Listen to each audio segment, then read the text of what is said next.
Η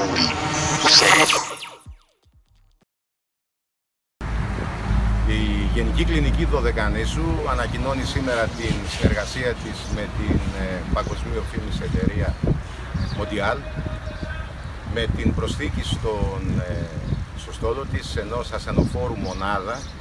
Ουσιαστικά πρόκειται για μια μικρή κινητή μονάδα εντατικής θεραπείας για εγκατάσταση στη Νότια Ρόδο.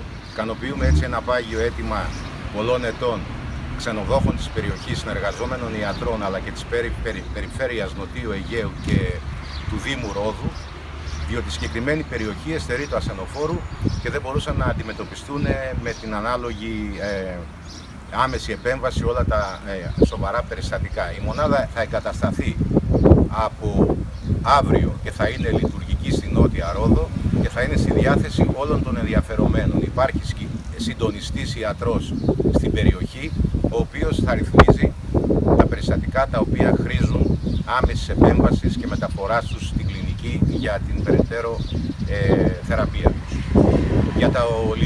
Για τη λειτουργικότητα της μονάδας θα σας ενημερώσουν οι πιο ειδικοί από εμένα, οι δύο διασώστες οι οποίοι συνοδεύουν τη μονάδα. Το ασθενοφόρο της εταιρείας μας, της Athens Ambulance, είναι μια λειτουργική μονάδα, μια κινητή μονάδα.